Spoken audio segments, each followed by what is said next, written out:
But if you have any issues, you're more than welcome to contact me. It's Michelle. And then, yeah, we're going to be recording the event today, just to let you all know. And then if we could please ask everyone to write their name and their HPCSA number into the chat. We'll use that as a digital registration. And then I am going to hand over to Isaac, who's going to be starting us off for today. Thank you so much, Michelle. I would like to once again welcome everyone here again. I'm Isaac Amankwano, and I'm a master's student with a division of occupational therapy, and also part of the CDP cluster, the community development cluster, and assisting in research and then teaching. So I'm going to be your moderator for today. And today's program is basically centered around a paper published by the cluster, and it has a lot of information talking about how the CDP curriculum has evolved and history and background, and amazing information coming out from this research that we would want to share with you. And the structure of today's program is basically going to be in a form of a panel discussion. So we have 5 panelists that are going to share the research, the details of the research to us. And then after the panelists have spoken, we'll have a breakout room for 20 minutes. And each breakout room will have 1 panelist, and we will co-create and share knowledge together within those spaces. And then we come back to the plenary for question and answers. And basically, we also have a waterfall chat where each one puts their insights within the chat, but I wouldn't press send until I give the go ahead for everyone to press send. So basically, that is what's going to happen today within this webinar. So without wasting much time, I would like the panelists to introduce themselves and tell us their engagement within the cluster and how they came to be part of the cluster. So panelists, over to you. Anyone can just check in.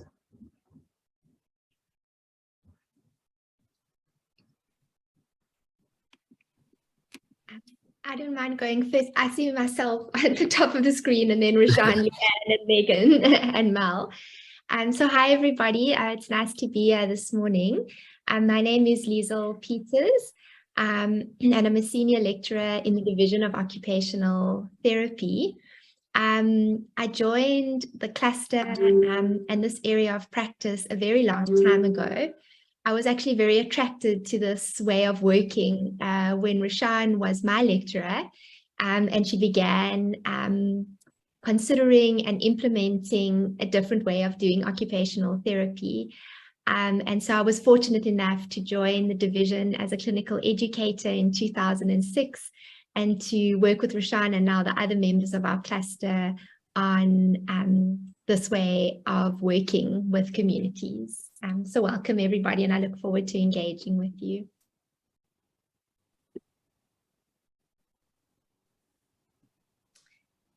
Thank you, Isaac. I can go next. So hi everyone, I'm Roshan Hoffan. I'm a professor in occupational therapy and currently the head of Department of Health and Rehabilitation Sciences. So I'm probably the longest standing member of the cluster. And before we became a cluster, maybe I must just say a little bit about this cluster that we're referring to. So in occupational therapy, we have various domains of practice, and we cluster ourselves into 5 areas of practice. And in from about 2004 to 2010, we did some work that I was a part of with Teresa Lorenzo, some other colleagues who have left us, and some colleagues who are part of the cluster now, to formulate a way of working that we felt resonated with the kind of work that we thought we needed to be doing as occupational therapists. And so we called that work community development practice. And that's the cluster that we're all referring to now, is our work in community development practice. So, so I was part of formulating that from the start, and now I have the privilege and honor of working with colleagues in the cluster and the various communities we've worked with over the years.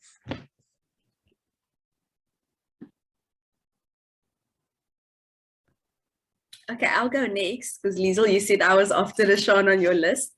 My name is Leanne Richards. I'm a clinical educator within this cluster that Roshan has just described. And I was also, as a student, placed at this project that Roshan is referring to, where Roshan actually supervised me as well.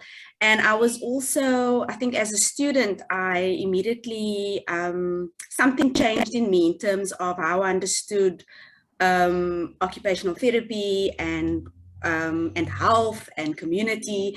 And then I think in ComServe, I really started that disconnection between how I was taught occupational therapy and what I'm seeing in the world. That disconnection was really profound.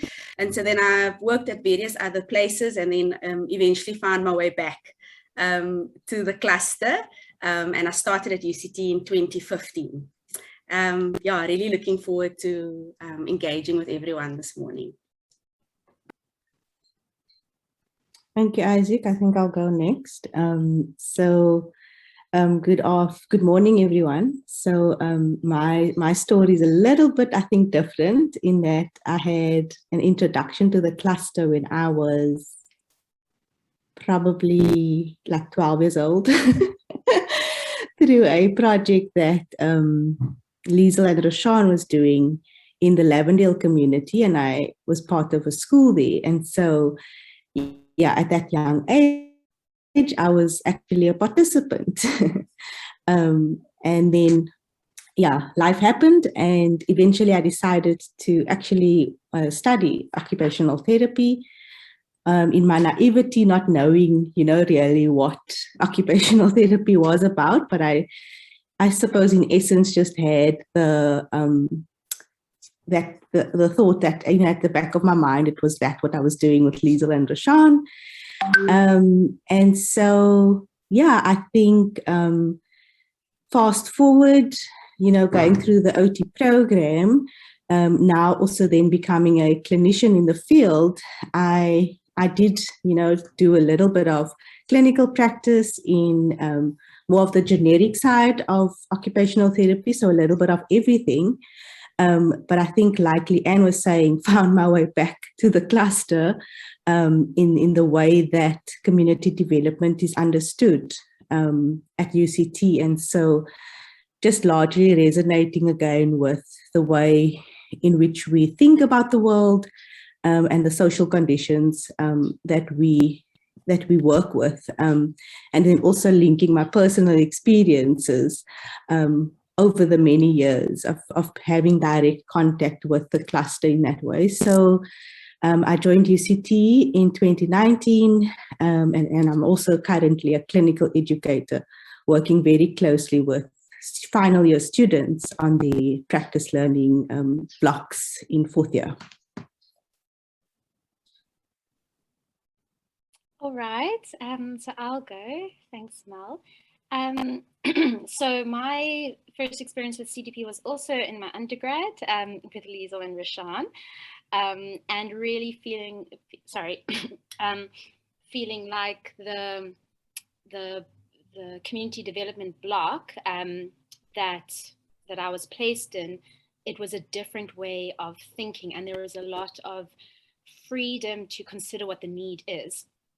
And it was really profound and refreshing and seemed impactful beyond, just the 7 weeks of block. And that, I suppose, shift in perspective I took into ComServe and into the places where I worked after that, trying to, I suppose, put a different perspective or see health promotion and well-being in a different way. in the places where I was working. So that was 2008, and then and then I went up to Mpumalanga and worked there, and then finally came back to Cape Town and in 2013 and 2014, and was working in Khayelitsha and began my master's, and found myself doing my master's dissertation on one of the key frameworks that Roshan and Liesl have developed in line with CDP and that the students use within our CDP curriculum. And so my master's was based on that framework, and then kind of found myself getting more involved with UCT. So have been supervising students as a clinical educator ad hoc, and then teaching a lot of or lecturing within the community development practice content and cluster as well. And in that way, just keep on getting involved. And then we've looked at ways of how the curriculum or the CDP kind of perspective and the process and framework that is used within UCT, how that can be used in other aspects of academia, but also in practice. And so we've just been involved in some of that, even with the way that engagement has happened, how some engagements that have happened within the faculty have been based on or really used some of the key frameworks within CDP. Yeah, I think that's all. Sorry, that was a bit long-winded. All right, thank you very much, panelists, for letting us know how you came to be connected and with your interesting stories. I think it's amazing having a connection within that space. So now, without wasting much time, I would want to introduce the paper that we're going to center today's discussion on. So I think it's being displayed on the plenary now, which is the Pedagogies within Occupational Therapy Curriculum, Centering a Decolonial Praxis in Community Development Practice. So without me wasting much time and setting the ball rolling, I would like Professor Roshan to give us a bit history and background of the cluster and of the paper as well, how the CDP curriculum has evolved and how it started and where it is now. Prof. Thank you, Isaac. So Pacing Up started, as I said, the Community Development Practice Cluster is an area of practice in occupational therapy that formally came into our curriculum in 2008 onwards, actually, but had origins before that, in that we were working in communities for ever since actually I was a student at UCT. There was always work in communities, and that work with different NGOs and different stakeholder groups. A lot of it was working with persons with disabilities and doing different kinds of community practice. But in the late 1990s, when the division started to think about, and pockets started to think about it within our division and the curriculum, in terms of how we needed to respond to the needs of that moment, and particularly to how occupational therapy as a profession was complicit in many of the way that the apartheid system played out, and the failure of occupational therapy and therapists to speak out as a collective around the atrocities related to apartheid, led us to having dialogues in the profession that was really questioning our identity as a profession and looking for a profession that actually was more socially engaged and that actually addressed the social injustices that we faced. And so at that time, the kinds of dialogues we were having was also then leading us to think about the work we were doing with communities and that our students were doing, and questioning whether it was enough, that what we were doing was enough. So Teresa Lorenzo was still in the occupational therapy division at the time, and so with Teresa and with the late Professor Ruth Watson, you know, we started to think about and give ourselves the space to explore what different practices might need to come into being. So the key question we were asking ourselves, you know, is what are the theories that occupational therapists draw on? And at the same time, how do we practice in ways that really demonstrates this need to respond to community needs, and also to not only think about health in confined ways and limited ways. So we started to ask ourselves around questions around what critical reflexivity is, how we position ourselves as occupational therapists, what are the tools, what are the ways of thinking that we have as occupational therapists that allow us to think beyond the limitations of the current practices that we had. So for me, what that meant was starting a research journey where I was exploring concepts in occupational therapy and in occupational science that explored how we make sense of what people do in their everyday life, and questioned the way occupational therapy research and literature was actually framing those concepts, because there was a dissonance between what was happening in everyday life and what the theory taught us to understand to be happening in everyday life. And so with that research agenda, it wasn't just enough to understand the what, but also the how we needed to practice needed to change at the same time. And so that's where Facing Up was born. So we started placing students in Lavender Hill, as Melissa says, through practice at schools. We placed students at the primary schools in Lavender Hill. And I started practicing in Lavender Hill as an occupational therapist while I was doing my research and teaching. So what we were trying to work out was, you know, not just what was emerging from practice, but also how occupational therapists need to practice differently. And so our cluster's culture of working out with students what it is that the practice needs to be, and using that to inform our research, and also working out how we need to work with communities, with groups, with different marginalized people, was also part of what students were working out with us.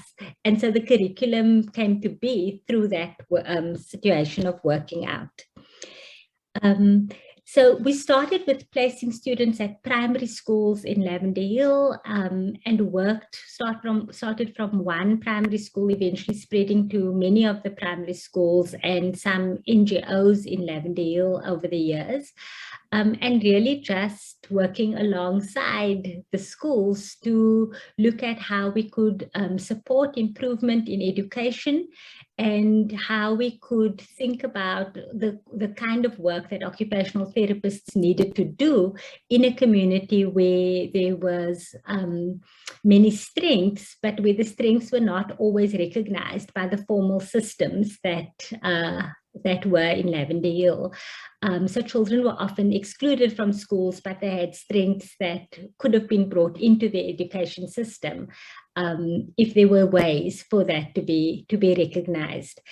So a lot of the programs we had was about bridging that gap between the schools and the learners, and finding ways to support individuals and the schools to find a different future, to imagine together what we might create differently. But some of the underlying thinking that informed that was at first a health promotion approach, and thinking and shifting our thinking from just noticing what was happening for individuals in the community to thinking about the populations, thinking about taking a more public health perspective. But over time, you know, we realized that those approaches were really important, but not sufficient to shift our practice in occupational therapy. And so we started to engage from about 2003 onwards, started to use more participatory methodologies, drawing on some of the theories from organizational organizational development as well, and taking a more critical approach to thinking about our practice. So we developed through our research and our practice a way of drawing on critical theories in occupational therapy and in occupational science to inform the practice. Eventually, by 2010 to 2013, we kept referring to facing up and to the way of practicing that we were teaching and that we were researching and writing about, but not naming as a distinct way of practice. And that became a bit of a hindrance. So we eventually named it the Occupation-Based Community Development Framework as a guide for thinking critically around practice. And it's a framework that's really there as a guide to thinking rather than as a set way of practicing. And what's inherent in that framework is that it's got a set of questions which we ask ourselves to reflect on as we engage in practice, and that the key shift that it brings for us in our practice is that it asks us as practitioners, researchers, and the students learning to practice is that, to be politically conscious of the moment we find ourselves in and how that consciousness affects the everyday lives of people, so that when we're thinking about what our practice needs to be, we're thinking about it in terms of what are the kinds of different participations that we want to support and imagine and bring into being through our work, and also what are the ways that we're using power as practitioners and as groups who are involved in this work, and using that as part of our critical reflection to navigate the way we think about what the practice needs to be in relation to the kinds of participation that could be possible. So this work is really about thinking about systemic factors and engaging in ways that can start to shift some of that. So the picture that you're seeing on the slide is actually a picture of Bongi, who was a student at the time, and she was working at Langa Cheshire Homes, right, Leanne? Yeah, at Langa Cheshire Homes, and working with the residents there, where one of the issues was the access to public transport.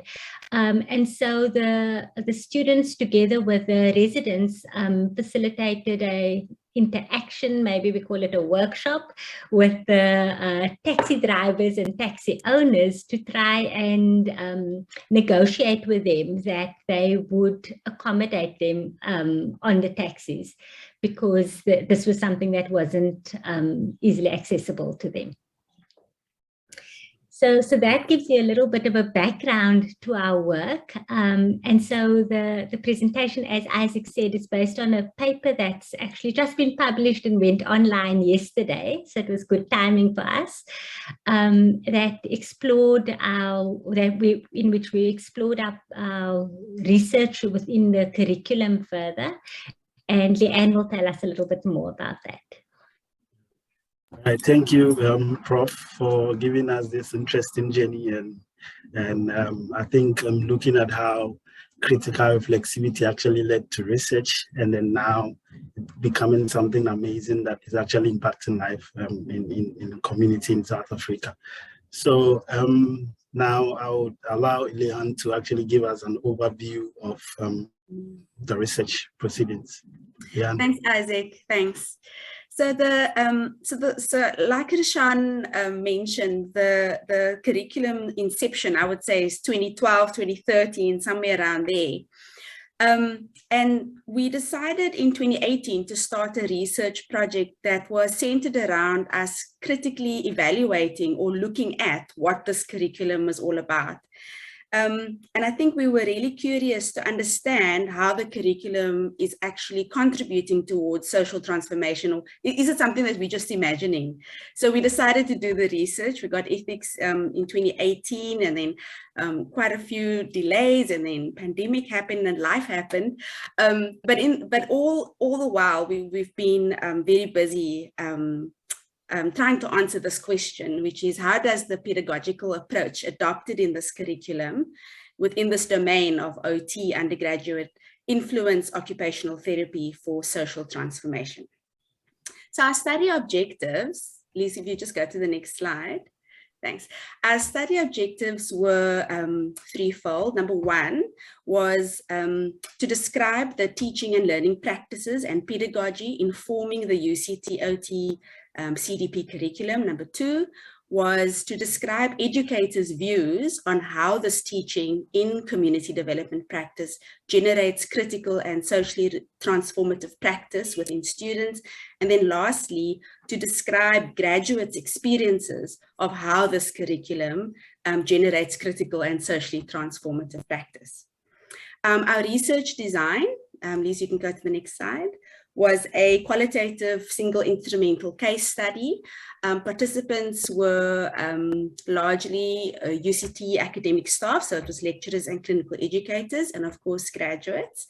And our methods for data generation was we reviewed various documents that describe the curriculum.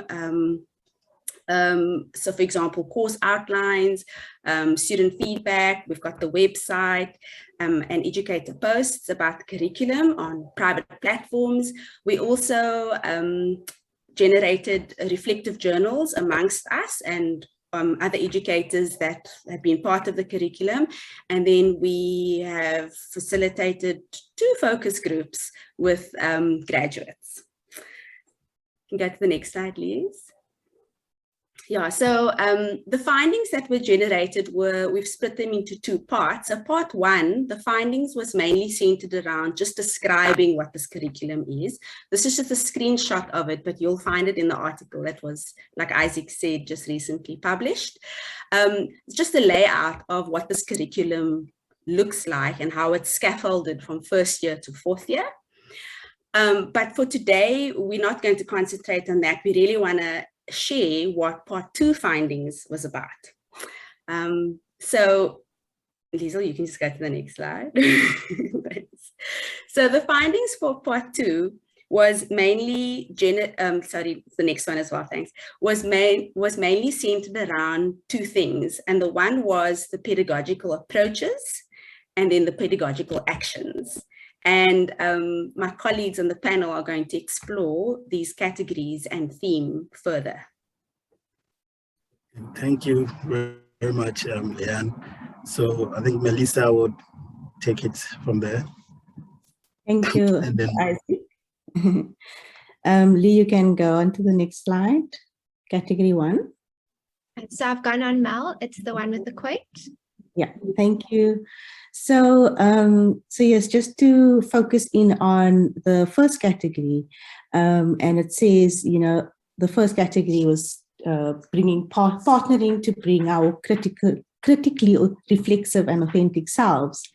And what we found within this category was really that, you know, as educators, one, we needed to be intentional about partnering with our students to enact a community development practice that foregrounded a process that needed to unfold in the learning encounters for students. And so this process required both us as students and educators to really reimagine this educator-student relationship. And by that, we simply mean that we needed to recognize that the student, you know, bring their knowledge and their knowledges to the experience as well, and to be intentional about, you know, co-creating that knowledge. What that also meant was that we encourage students to reflect, you know, quite strongly, and ourselves, you know, on our positionality, where we opened up possibilities for creating or co-creating knowledge in action. So we weren't, you know, also educators weren't leaving ourselves as out of this reflective space. And so I think a core value and something that came through quite strongly within this category for us was that we viewed communities, you know, explicitly as experts on their own lives and context, and thus positioned them to be able to lead, this process with us alongside the students in the practice learning engagements and the blocks. What we also encouraged quite strongly as educators was for students to recognize, the intersectional identities and to add, the experiences of the various identities that they hold into this development process. So rather than assume, a different persona of professional identity, we really encourage them to bring their various identities to the space and be part of it. So, in demonstrating this disruption of, having a professional identity versus who they are really as people, we found that educators were quite intentional about modeling this disruption themselves within the relation to the student-educator relationship, so that they were able to make sense, in front of the students or alongside the students, what is happening within the South African context and how we ourselves are making sense of what's happening in the world. So I think I just want to read, and like Roshan has mentioned, there is a paper, that there are many quotes, but I think this quote that I found in category 1 really, I think, speaks to what I mean by saying, as educators, we needed to, 1, model this disruption, but 2, just indicate how we embodied, I think, a critical reflexivity approach, but also bringing authentic selves into the space. So I just wanted to read this quote. So when we have supervision on site or in any space, whether it's teaching or practice learning, I share with them in a way that they can see I'm making myself vulnerable. So it gives them permission to also go there, so that they can also see I'm freaked out, I'm also scared. You can see my hands are shaking. You can see my voice is changing. It should give you a clue that I'm spilling here. I'm actually giving you permission. So the injustices that we see in communities at our sites every day is sad for all of us. It is sad what you see, what you're seeing, and what you are having to cope with as a person. We are constantly being reflexive in relation to what you are teaching. It's about constantly gazing back on oneself. What am I feeling? What am I seeing? We model what authentic engagement looks like in the learning partnership with students. It's about being real. It's about being yourself. And then I think, just to capture what we mean by looking, at positionality and encouraging students to look at, intersectional identities and how that comes into practice. I think this quote you can also find in the paper. We're intentional about being ourselves and are mindful of how we use our power. It is a sign to the students that this is how we relate and connect, who we are to our practice. It gives students permission to learn and share practice differently. So I'll now hand over to Liesl, who will take you through the second category. Thanks, Mel. So the second category captures what we saw as another of our pedagogical actions, and we've termed this the idea of engaging in the labor of working with our individual and systemic processes of struggle. And so I wanted to just start by reading one of the quotes from this category, because I think it really crisply sums up what this category or what this action is about. And so it says, with every lecture, with every conversation we as educators have amongst each other, we notice what is happening in the class, and we begin to consider what needs to be learned now, who is learning, and what it is that needs to be responded to. This then influences how we teach and how we keep engaging with the process of facilitation, rather than just thinking about the content. In doing this, we give students opportunities to contribute to how knowledge is seen as relevant or not. We are intentional in identifying students who come from backgrounds and hold identities that historically isn't recognized in occupational therapy theory. And so as we engage, we hold them up as owners of knowledge that has relevance and is valuable in knowing how we respond to the needs that are presented in our communities. And so really what this action captures for us is how we see learning as a dynamic social process, and that dynamic social process is embedded within our university spaces that are also embedded within the multiple socio-political realities that all of us face in the communities that we are part of, and that influence not only our students, but also ourselves as educators. And so we recognize that in order to respond and think about learning as a dynamic social process that is being facilitated across time, is that as educators, we need to firstly listen to and observe the interactions happening in learning spaces. We needed to reflect on how this relates to societal issues. We have to be alert to opportunities for learning that could come from these, and that we have to engage with these issues collectively as part of the ongoing learning about community development practice as an actively facilitated process. So we see the labor of ourselves and our students as a collective process that we all committed to doing. And so we're thinking about working as a team with one another, but also as a team with our students and seeing them as partners in this process. And this really shapes students' ideas about the flexibility required to work in community development practice, because we're modeling that flexibility as we move along. And so I wanted to share with you an example that we actually capture in the paper about our experience over the last 2 years, 3 years now, almost 3 years, of being, of experiencing the COVID-19 pandemic. And just recognizing and remembering, I think what was a really deeply traumatic experience for all of us at the beginning of 2020. And I think for us as a team of educators, we really felt conflicted when the university made the decision to take learning online. And we really thought about, you know, the fact that as human beings experiencing COVID-19, we couldn't just put that aside and just go, okay, well, we're just going to engage with content online now in an asynchronous way.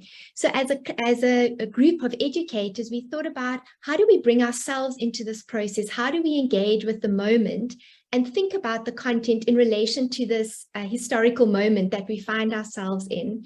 So one of the things we did as an example was we actually did a panel discussion similar to this, where we shared our authentic thoughts about where we were as people at that time and how we were thinking about the injustices that we were seeing that had actually been magnified by COVID-19 and that were present for all of us. And students really, one student actually messaged me. I was the 4th year convener at the time. So it was part of our 4th year work that we were doing with students. She messaged me to say how much she had actually connected with that, and hearing from us as people really made a deep impact in terms of how she could think about this work and her role as an occupational therapist in the South African context. So with that, I'll hand over to Megs, who will describe our 3rd pedagogical action that's captured in category 3. Thanks, Liesl. So category 3 describes how working with uncertainty emerged as significant to individual and systemic processes of struggle for occupational justice, and embracing uncertainty in different ways during community development practice is grounded in being authentic to who one is, which relates to category 1 and that action, while doing the situated and intersectional work associated with social identities and power when engaging in occupations, including learning in context. And that's what Liesl spoke to. So these actions occur as part of educators and students continuously making sense of what is happening and needed within any given context. And that's really what we're kind of speaking about when we consider having to face uncertainty and together and partnering within this. And so I just want to share an excerpt from a case study related to this uncertainty, and then possibly an example, another example. So following a partner-led approach and facilitating a client-driven intervention process was not easy. We knew trust and mutual understanding was missing. But to change that, we needed to spend time with the carers. And because there was still mistrust and misunderstanding, the carers were resistant to spending time with the students. It was exasperating, and at times, students and educators were stuck and conflicted, not knowing how to navigate this. And so, we were forced to acknowledge that this relational aspect of practice at the site had been neglected over the years. So we're talking about a particular practice learning site. Lockdown was hard, but confessing and facing this gap in our practice was really tough.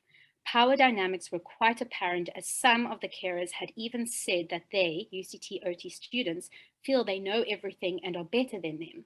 This was humbling and required much reflection and critique around our practice. We were forced to pause. What were we doing to support the statement from carers? It was heavy and conflicting for all of us, and we had to rethink everything together. How were we contributing to the already existing power dynamics in this home? And this, trying to make sense in this way, it's an uncertainty of where are we going, but it's also an uncertainty and almost this need for critical reflexivity on what needs to change, and realizing and acknowledging that things might have to change a lot, and we are all human. And so in being human, it's wonderful, and we have so much to contribute in being OTs, whether supervisors, whether practitioners, whether students, but we're also fallible humans, and connected to what Melissa said, in that we're vulnerable and we're fallible, and we don't have, we're not the only experts in everything. Yes, we have a lot of contribution, but not experts in everything. And so when we consider in making sense of this, we need to prioritize a decentered notion of ourselves as experts in this learning process. And this quote from a talk by Dr. Manueli reflects this really well. To be decentered is a form of liberation for people who've thought of themselves as the norm, as the standard for 400-500 years. This is part of the freedom. And this decentering is really key in understanding a more decolonial perspective, and realizing, how have we been part of the colonizing in any way? What are we perpetuating in that sense? And so decentering ourselves opens up opportunities to see different possibilities for being and doing. And these possibilities often are unknown at the start of interacting with communities. And because of that, we have to be willing to work with this uncertainty, because we don't know what we're going to find. We don't know what assumptions might come up and might be challenged, and what assumptions need to be challenged. What do we have to undo? And so holding it lightly, but being intentional within this uncertainty came up as really key as one of the actions. And this then leads into the theme. And the theme, sorry. So the theme was really the pedagogical approach. It's entitled Modeling a Development Process in Teaching and Learning, in a Teaching and Learning Alliance. And so the above mentioned actions and context of uncertainty feed into this overall pedagogical approach. And this approach has the potential to develop OTs that can engage with issues of social justice as part of their professional role. And so what's really key in this is that the way we teach is an important learning as well. So it's not just about the content, but it's the way that we're presenting the content, the way that we're partnering and connecting with students as well. As they get to see how it can, as students get to see how it can unfold when we are working with particular communities. And the education and learning journey with students is a development process. This approach is the same one that we would take with communities. And so this is this integrity, or this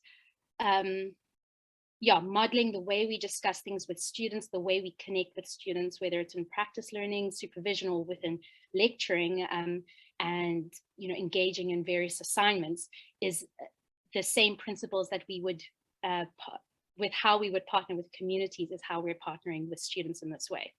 And so just another example. Oh, and sorry. And so the teaching and learning occurs as an occupation of the curriculum. It's as OTs will know, there's a lot to this occupation. It's of course meaningful. There's various activities involved. It's complex. And so the teaching of the curriculum, and it's dynamic. It's definitely not static. So the teaching of the curriculum is not standardized, but rather it's almost like every year teaching gets shaped. While we do have knowledge content as a basis, but there's a lot of process work and critique within this. And so we've found that, and I think Roshan and Liesl alluded to how when they were developing this kind of work, the community development practice work, and ultimately the occupation-based community development framework, it came from from working with students and a lot of experiences from the years before. And so that really informed what needed to be in place. And then just one more quote to share. So as I mentioned, the development process is central in the teaching and learning relationship. And once again, it's the same development process as we would use with communities. Our contribution as educators is towards developing students' capabilities to choose how to enact forms of practice that are not only responsive, but that also enable them to work with themselves through this experience. And we say this a lot to students, that it's, and I think throughout the OT curriculum is, it's not just about learning a profession, but it's shifting and changing and developing as a person as well. And so really wanting to ensure that the development, that becoming an OT is a development process for the students. This curriculum has made it possible, so I'm just sharing a quote again from this research. This curriculum has made it possible for me to be intentional about blurring the power lines between educator and student. It has allowed me, or given me, permission to build authentic relationships with students in such a way that I have been better positioned and skilled to support and meet their learning needs. I have seen students thrive with the freedom the curriculum has given them to express themselves, their ideas, without feeling judged. And I've also seen how the curriculum has pushed and shaped others in such a way that helped to question and think critically about their assumptions and lens without feeling judged. And I just wanted to add one more anecdote, if I may. This permission, maybe not permission, but this invitation or opportunity that the curriculum offered, and going back to when I was an undergrad, it almost opened up the possibilities of realizing that we don't need to take things as we see them, and I think sometimes within the healthcare system, especially when we have this professional body looking over us, there can be this fear that's bred around, like, what can I do? What can't I do? I'm just going to listen to my my supervisors or superiors. And what the curriculum offers is with guidance, with support, looking at what are possibilities for effective change, and when do we need to push the boundaries. And so just a short example is, when in my fourth year practice learning block, I had Roshan and Liesl as supervisors, and we went into this high school in Kalicha, and it was the first time them having students, and we were meeting the staff, and then a group of boys high school boys came in and said, "Are you the OTs? We want to make a movie about gangsterism and how we are gang members and gangsterism within our community." And I look at Roshan, and she said, "That's your project." And that was it. And it's starting there.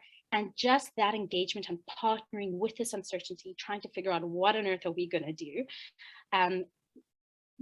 paved a way for looking for those kind of possibilities in other spaces. So I worked at an HIV clinic for a while, and teenagers, my role was to ensure adherence of ARV drugs for adolescents living with HIV. and the psychosocial support that offered. And they're finding that a lot of teenagers were defaulting. And at one of these international conferences on adherence for adolescents with adherence to ARVs, the comment was, or the solution was, all these teenagers need a safe sex because that's safe, it's something fun, it's something they can do, and that will just kind of solve the problem. And I was horrified and realized that as we know, HIV just exacerbates the issues already occurring, and there is so much more available for these students. And so, trying to cut a long story short, we ended up actually doing, ironically, film camps with these teenagers. And although we're at a clinic, it started with just like a 3-day kind of workshop, and ended up being camps in like in an abandoned ward with all these teenagers. And they did the premieres, like film premieres for the community, and the change that engaging in meaningful occupation did, when my role was supposed to be ensuring that they just understood the importance of adherence, whereas we didn't speak about HIV until they brought it up a few months in, after like the 3rd or 4th camp. And it just shifted what had to happen, and we also didn't know what was going to happen. And I think just illustrating that this perspective allows us, to look at the possibilities and be bold to just start partnering and see where it leads to.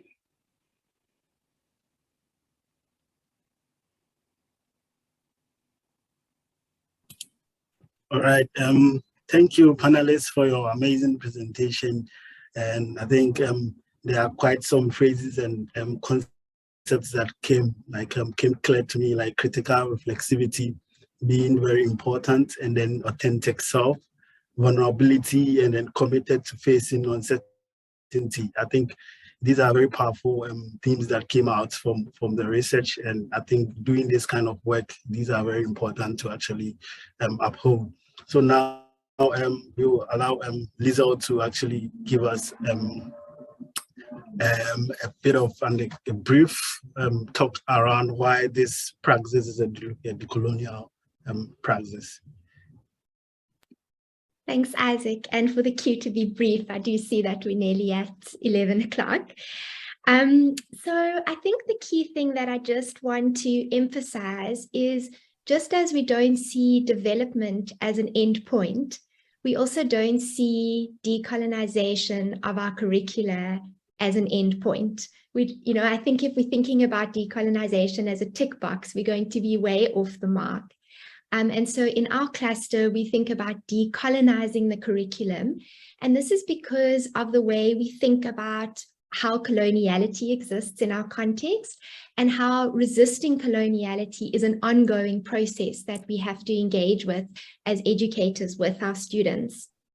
And so the key thing that I think is apparent within the categories and theme that we've shared from our pedagogical approach is how we try to, as a team, reinscribe a different way to the usual hierarchical ways of knowing and doing within the curriculum, within our university space, and also within our disciplines more generally, that are often very colonial in their nature, and often we don't even recognize those ways that we've been socialized to think and do, and we often reproduce them unknowingly.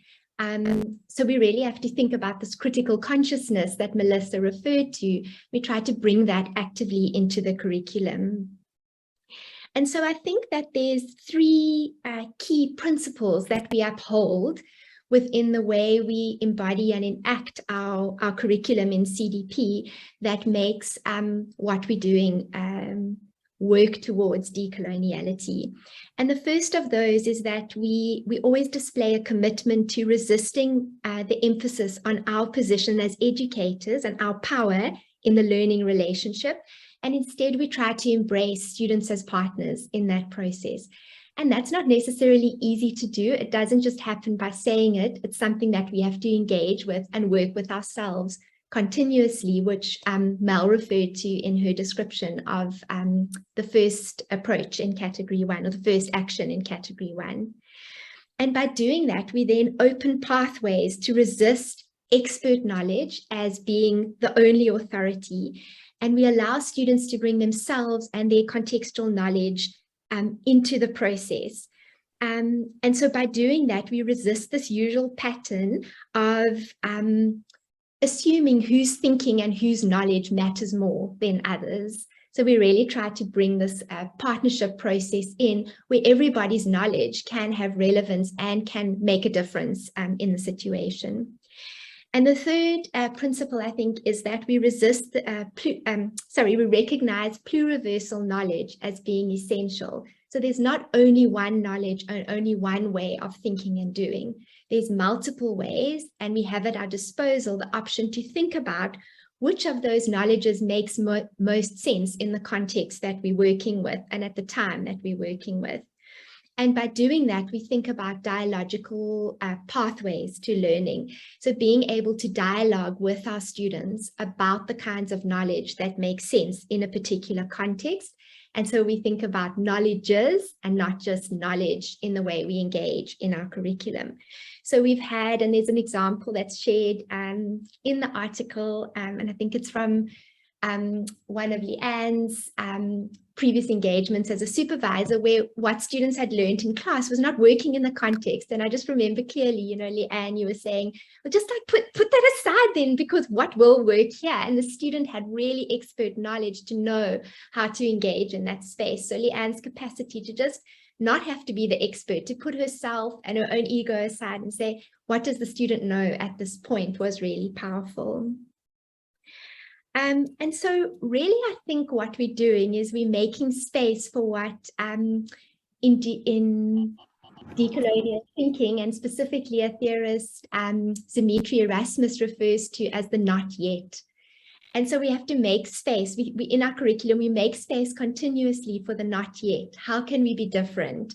How can we wait for what we need to do to emerge? How can we be patient with the uncertainty?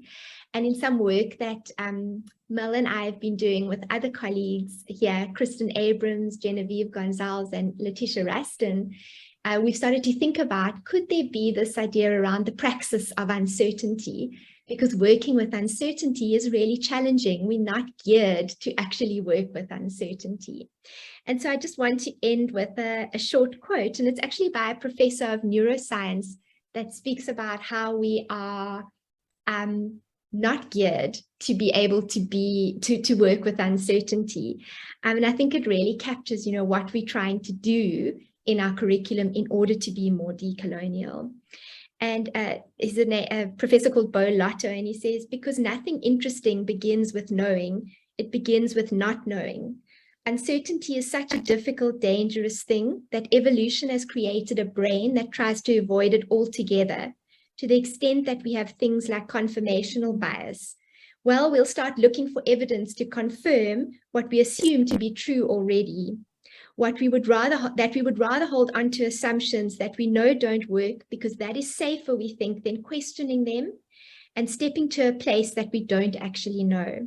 We do almost everything to avoid uncertainty, and yet the irony is that that's the only place we can go if we're ever going to see it differently. And that's why creativity, seeing differently, always begins in the same way. It begins with a question, it begins with not knowing, it begins with a why, and it begins with a what if.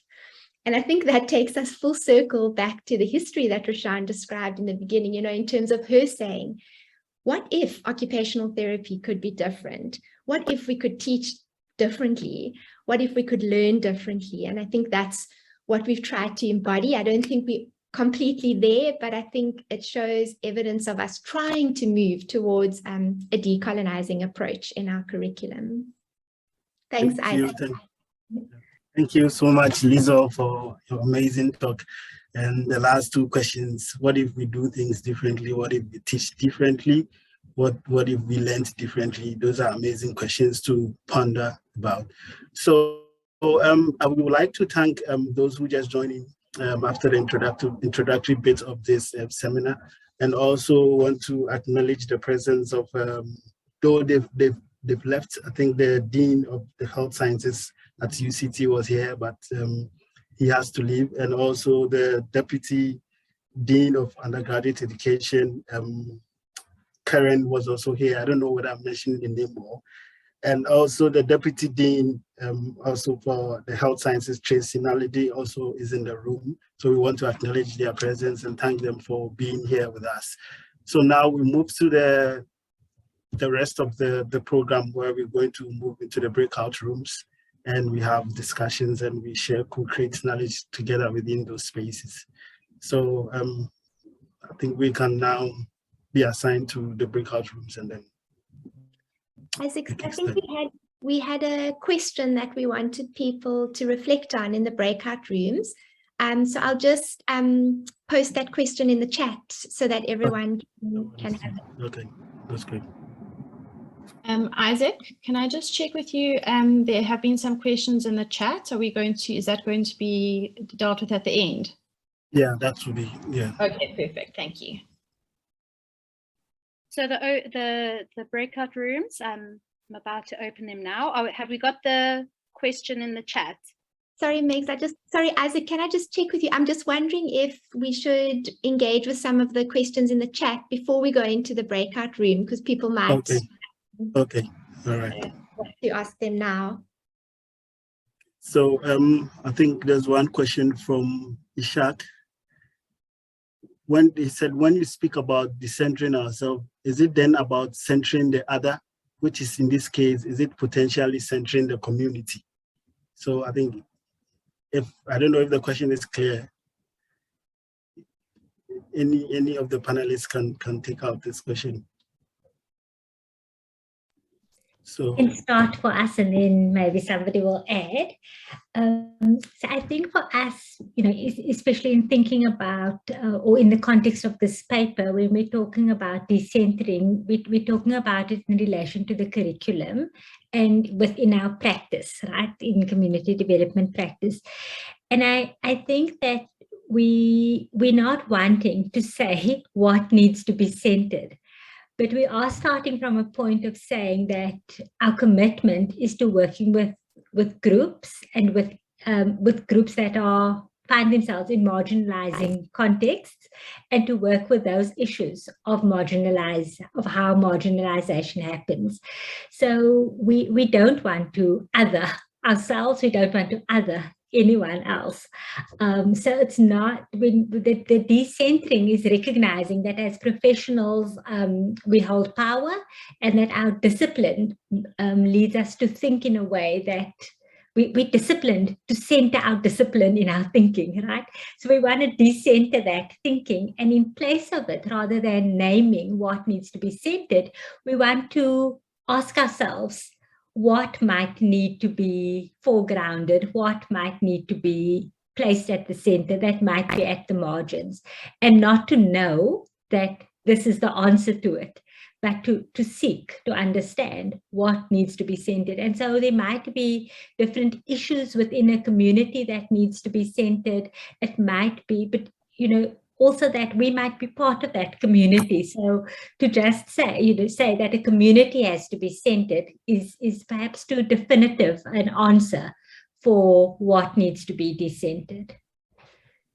Thank you, Roshan, for answering the question. And then the second question in the chat is, how would you say you developed an embracing of disruption, particularly as enacting alternative ways of doing can be difficult? Over to you, the panelists. Sorry, Isaac, just before we move on to the next question, I just wanted to add to what Roshan was saying, is that there's this reciprocity. It's this shared, it's developing a shared understanding together. And I think what students have really appreciated, and myself as well, is like, how we have in our own mind fantasies of what we understand to be the issues in a community. We have like the basic 4 or 5 bullets that we come into a community and we say, okay, no, we know there's poverty and And I think what the curriculum does, it allows us to actually bring those assumptions up with community members. And in that way, community members also have assumptions about us as educators or as professionals. And it's in the sharing, there's this it's almost like knowledge is for everyone. and what I know, it's a free for all. And I think what's wonderful about this is that students have said, you know, they don't feel like they're going in and extracting, because that's what we've been trained to do as assessment. We extract information. But what we're saying is this decentering is actually, we actually develop information together. We develop a shared understanding together around a particular thing. So yeah, I just wanted to add that there's this reciprocity that is really special. Thank you so much. I can see Megan's hand now up. Sorry, just to just to follow on from what Lee and Roshan said about the decentering. I think it's also this idea of you know, considering what voice is missing, what perspectives, what knowledges are missing within this conversation or within this process. And then key is, you know, this idea of, you know, if you're sitting around a table and making room at the table for other people, but even that can be a bit of a power play, you know, so it's also thinking about how does this voice need to be invited, or when would this voiced knowledge perspective feel like they're truly included and you know, can speak. You know, it's not this lip service like speak now, you know, we want to hear from you. It's literally considering what will make it welcoming, what will make it make someone be included. And so it's considering, yeah, I guess those layers of decentering as well. Thank you for adding up to the explanation.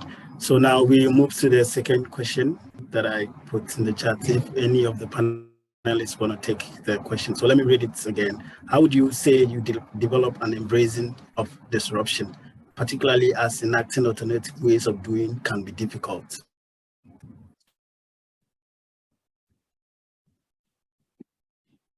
I don't mind starting with that one, Isaac, and people can add.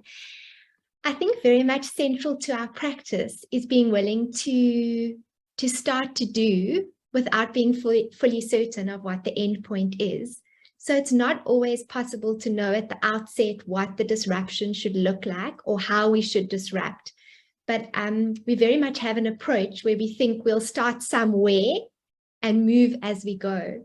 So that's why this focus on learning as a social process, development as a social process is so helpful, because we focused on the process and not that there's something concrete already there. So engaging as we go and being willing to understand how disruption should look by moving with it is really central to our work. Thank you so much, Lisa. I'll just add and bring us back to, I think, also the questions that Liesel read from the quote. You know, it always starts for us, particularly for myself, with that what if question. So, you know, in thinking about disruption, and I think a lot of people sometimes get like nervous about even using the word disruption, because perhaps it denotes that we just want to cause havoc or chaos. But I think what's encouraging, though, is that when we start asking those what if questions, then we make a room for other ideas, other knowledges, other forms of knowing and doing to take form. And that's actually just embracing disruption, even though it's sometimes scary and we don't know where it's going to take us. But I think just bringing us back to those questions is a start of how we've taken it on. Thank you so much for adding up to the explanation. So I think now we will move to the breakout rooms, and then we have our dialogues within those spaces. So if the breakout rooms are ready, we can just, So Isaac, I'm just going to, I've posted these questions, or about to post these questions in the chat. And what we'll ask people to engage around for around 20 minutes is what are your reflections on the decolonial pedagogical praxis that we've shared in the panel discussion now, and how do you see this relating to your curriculum or discipline? So we'll ask people to share their thoughts with one another or their reflections with one another, and then we'll return after 20 minutes to close our time together.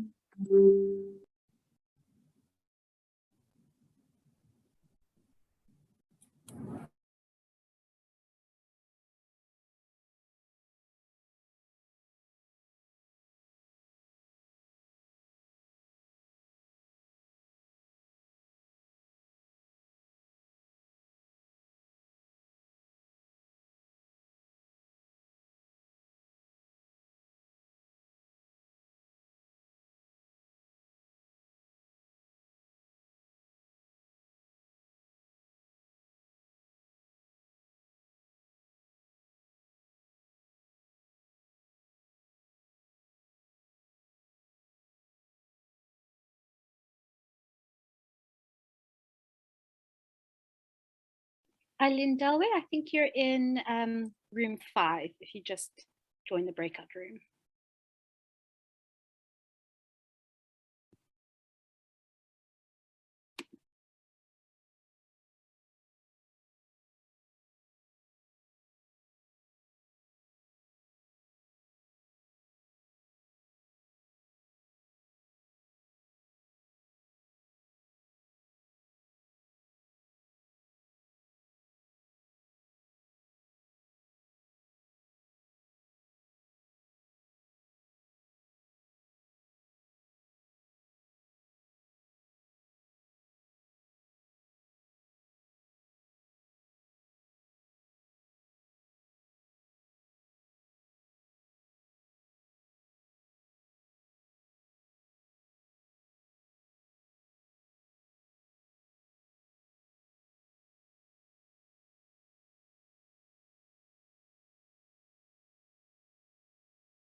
am I in the main room? Because Well, it no, shows you are me in that the I'm in the room. main room, but I'm still seeing everyone in the breakout. We were Sorry, just I'm not very familiar with Zoom. I'm more familiar with Teams. I see somebody from another group. There we go. I'm quite terrible with Teams.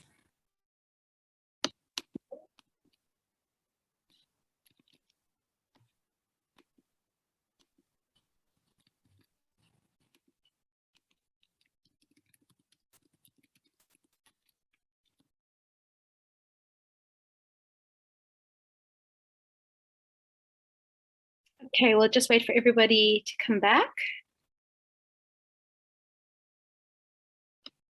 There we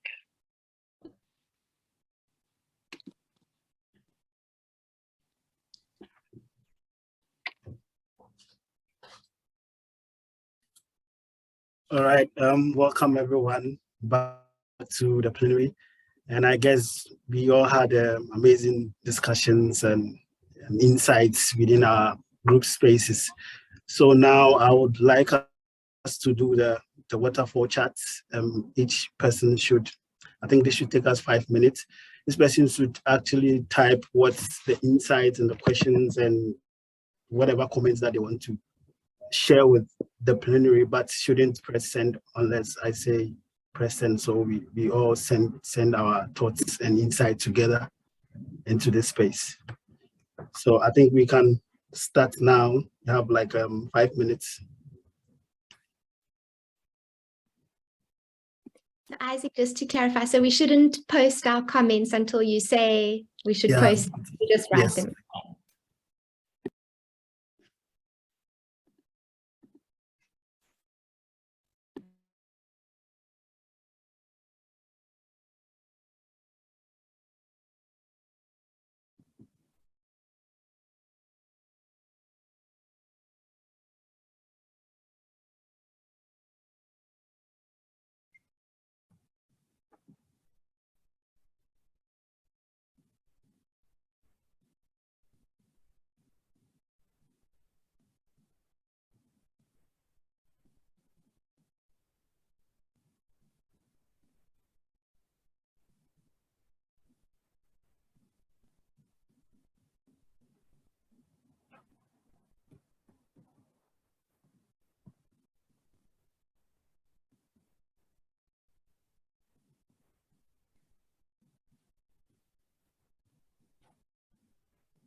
Okay, so by now, I guess all of us have been able to put down something. So now I think we should let the waterfall and we press send so that we see our comment. And also after pressing send, if you have any burning comments that you want to share with us from the breakout room spaces and throughout the whole program, you can just bring it in. Just raise up your hands and then we'll give you the opportunity to share your thoughts.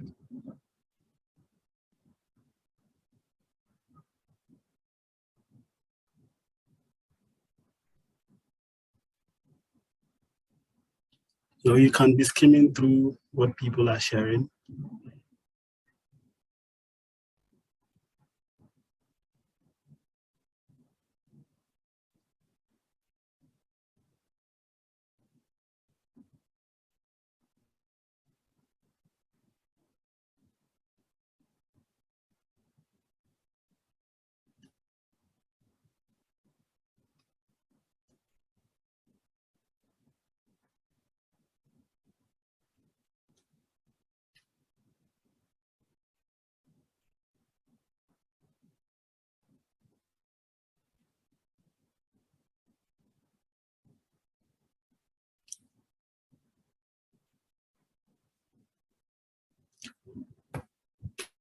So yeah, it's still open. If you have any comments that you want to share, you can as well also type it, add it to the chat, or you can unmute yourself and then share your thoughts.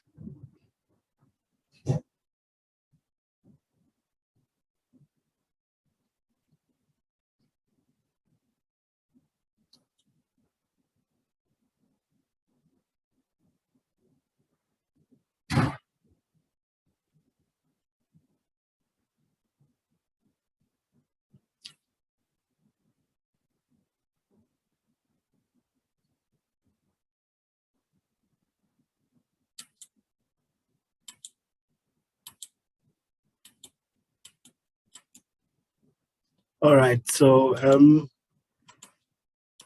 then we'll move to the next thing on the program outline. So now I've been the moderator throughout this session, and me also being part of the cluster, I had opportunity to also share my experience within the cluster. So I'm actually from Ghana, and I'm a student at the division, as I said earlier.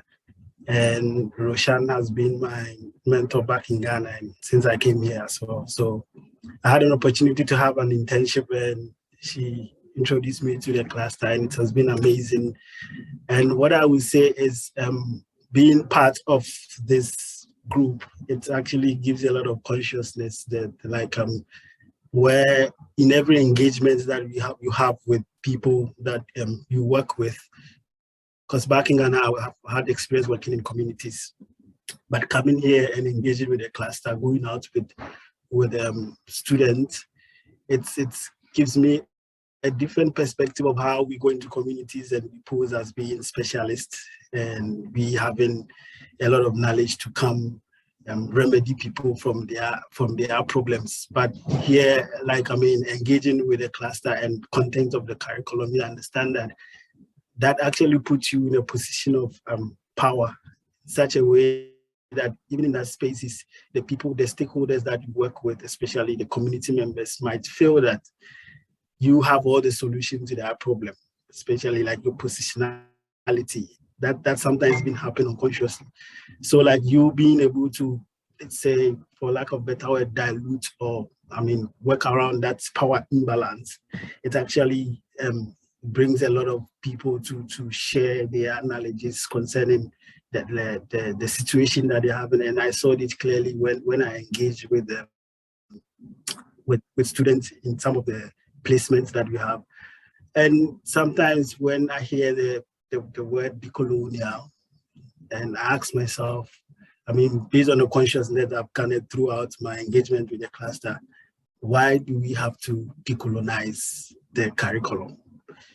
So like I've been pondering and thinking around this a lot. And there was a time that I was watching a video, and I think BJ Bill, I've forgotten the name, said a quote that our healthcare system is centered on disease instead of people. And then I realized that looking at whatever is happening in our healthcare system, I mean, that is the reason why we actually need to decolonize, because the system is structured in such a way that we are focused on treating diseases rather than people. And then thinking further, I realized that when you start thinking about people, that is where you think of contextual relevance. Because if your mind is centered on population in a particular context, you think within what is within the context. And we as occupational therapists looking at and helping, facilitating occupational engagement, or facilitating people to engage in things they want to do. We really have to be centered on thinking around people and looking at how their context is impacting on whatever they are doing. And when you do that, you actually think about broader stuff. You don't actually even look at for example, body impairment or the immediate surrounding of the person. You look at micro and macro stuff. I mean, thinking about the socio-political. And so for me, I think it's amazing, but it also makes you aware of the systems that we are in and how it's actually resisting this kind of thinking. In what ways are we supposed to engage with ourselves within these spaces to actually foster the change that we want?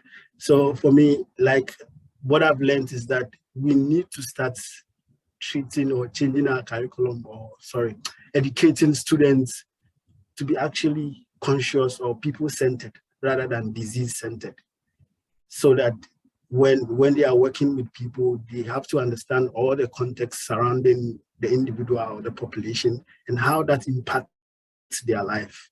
Because after treating the disease, the person has to live. I mean, and that is one core belief of the occupational therapists. We are more focused on facilitating living instead of just treating or remedying diseases. So basically, this quotes that I said, that the healthcare system is centered on diseases rather than healthcare. I'm still actually even thinking around that if we center decolonial approaches within that angle, where we give our students the consciousness of looking at people rather than looking at diseases, it will actually go a long way in this decolonial process. Yeah, so that is what I would add to what has been shared within this space. And also we invite questions and answers, questions from the audience. If you have any burning questions that you want to ask the panelists, they are here to engage and we have a discussion together. So you normally want to use a dialogue rather than at that time. So yeah, so if you have any burning questions, we are open to dialogue with you.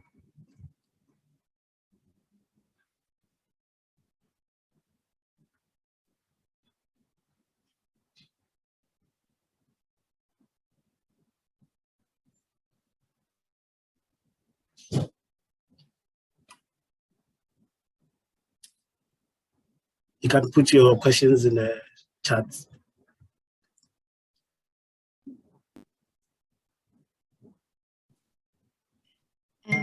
I'm also going to just share a link to a Google form where you can just give some general evaluation about the session today. But also if you do have any specific questions that you feel, it's not that easy to chat about now, you're welcome to put them on there, as well as any future topics or anything else you would like us to maybe think about. I think there's been a lot of positive support from people to maybe host these kinds of events more regularly. If you have any suggestions, to please do so. I'm going to put the link there in the chat now. And then also just logistically, if you haven't put your name and HPCSA number, to please do so that we can register you for points.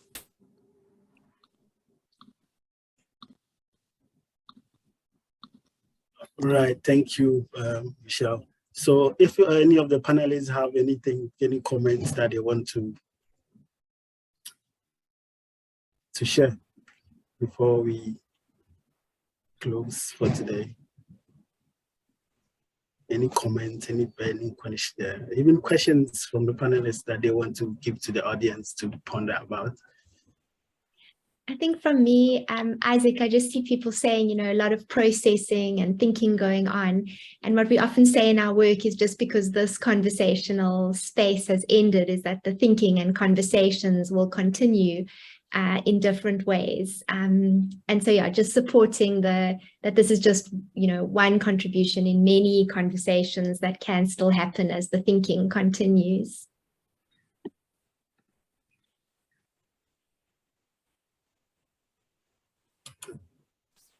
Thank you, Lisa. I just want to say thank you for participating and having such a rich engagement in the breakout rooms. I think my colleagues will probably agree with me that the breakout rooms discussion was really good. Thank you. I saw Ishak's hand up. You can unmute yourself and.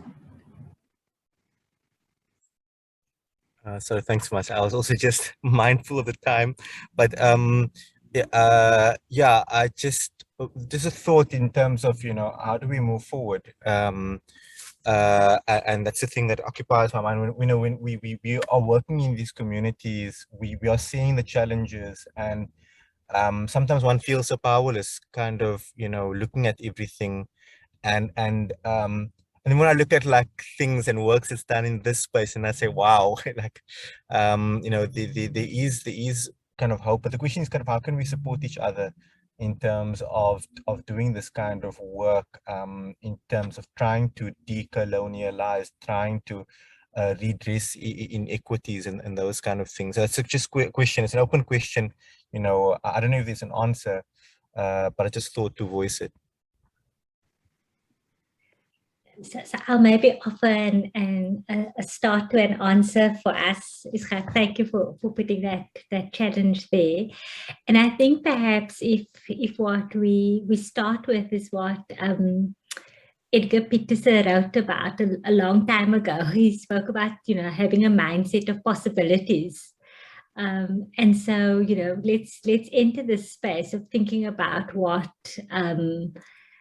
decoloniality in our praxis might be, with embracing a mindset that we can do something, and that what that something is, we need to be part of constructing that together.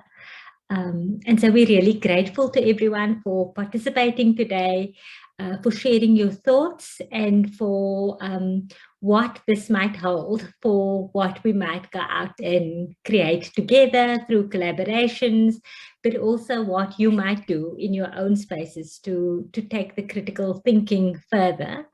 And so we do look forward to further engagements, and also just to thank Isaac for hosting this panel for us today, for always being willing to work with us. And as a team, just thank you to everyone for pulling together to do this today.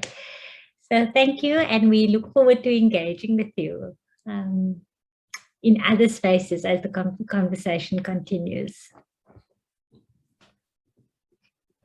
Thank you, everyone, for participating.